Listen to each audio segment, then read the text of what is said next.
Evening, folks. Brian here. It's September 25, 2025. We got another puzzle to put together. I think most of us already see the final picture by now. Let's go through the current events.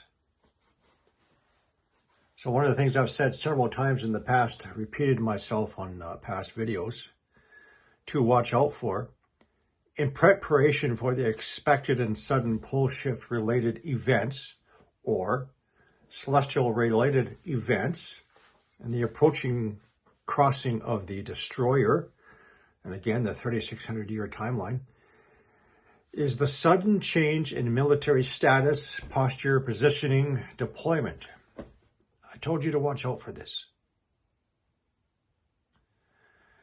And now we have the renamed Secretary of War,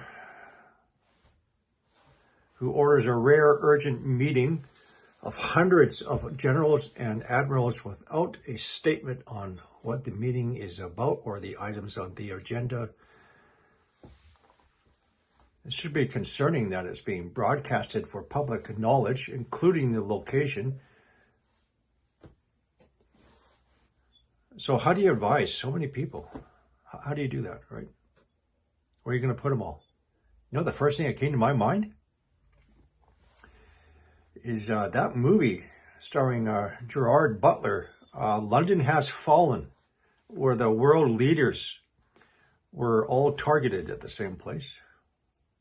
Hint, hint. That's just a suggestion, right? So this is not a regional gathering. Okay, this is global. They're pulling top generals and admirals from around the globe to one central location. Anyway, next, there's the subject of the three-eye atlas and the other inbound celestial objects. I'm not getting on that crazy train of theories. I stay away from it. Only that, again, that this is allowed to be broadcasted for public consumption. It's for conditioning or preparation. Maybe it's for Luke 21, verse 26. You should know that by now, that verse. Next.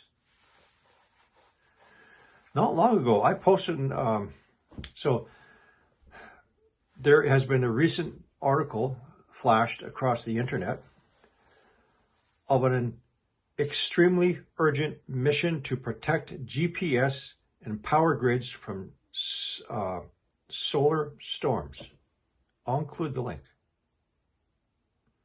It is to protect the GPS and power grids from solar storms.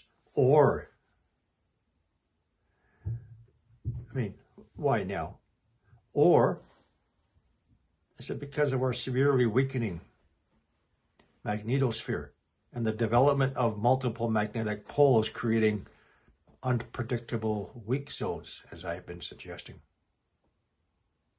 Why the sudden urgency for solar flares from the sun? Nothing's been coming from the sun that's really been affecting us.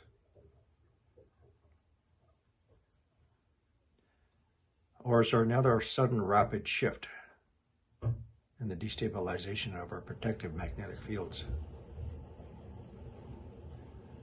I'll include that link. I'll include another link. If you remember, the secret X-37B mission to test laser communications and safe navigation without GPS.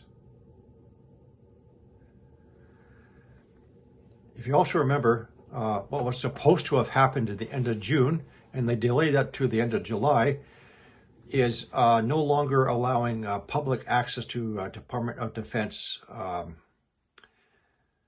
satellite servers, public access to DoD satellites, which includes information on the solar winds, the state of our protective magnetic field, ionosphere, and thermosphere, among other things. That was supposed to end of July. They haven't done it yet. Maybe they're waiting now for the 3 new satellites, which are about to, or they already have been, launched into space for this urgent Space Force mission.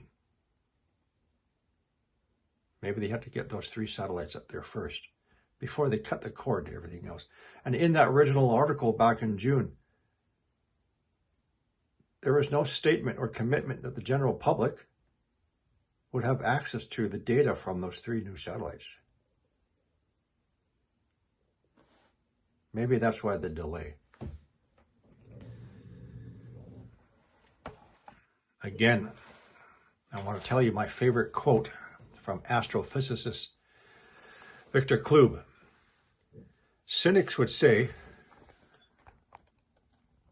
that we do not need the celestial threat to disguise Cold War intentions. Rather, we need the Cold War to disguise celestial intentions. Hence all of the rhetoric,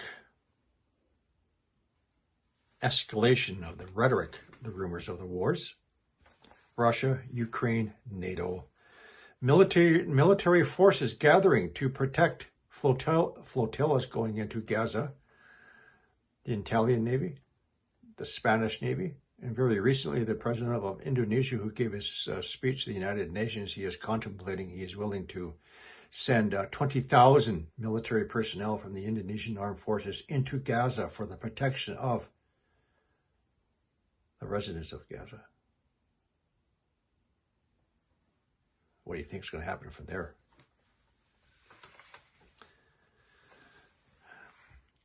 So going back to that verse, my favorite,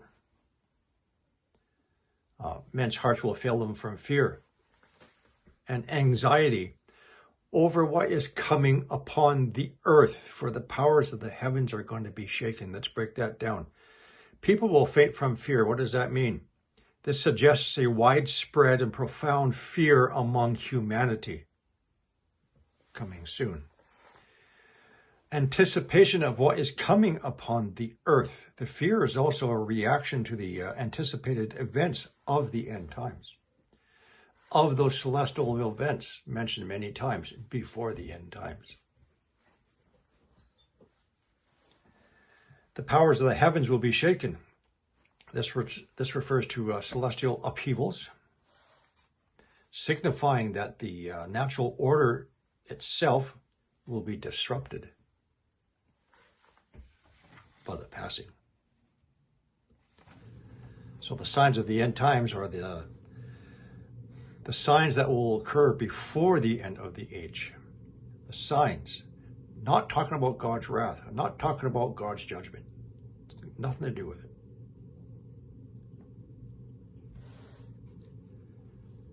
As it's stated so many times, celestial signs in the sun, the moon, and the stars, and the earth-shaking events. All of these which precede the Great Tribulation. So all we need now is the preceding verse. Where is it? Verse 25.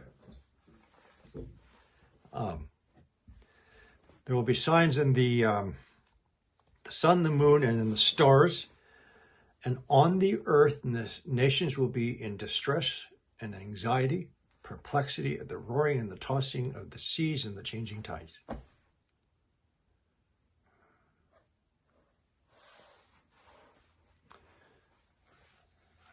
So I just want to go over the recent events and how I see everything.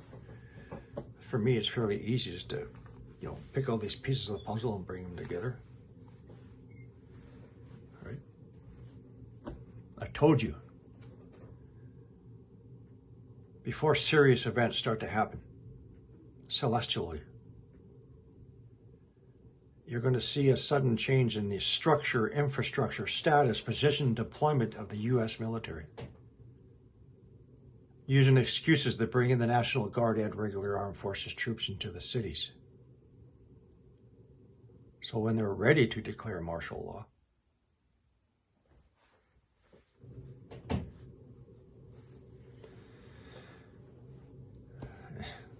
come on, wake up, people. All these celestial objects coming in, all the news. the wars, the rhetoric, the rumors of the wars, the preparations, the Deagle report, new sudden extremely urgent space missions to protect GPS, and so on. Anyway, keep your eyes open. Go through your checklist. Spiritual preparation, mental preparation, physical preparation, practical preparation.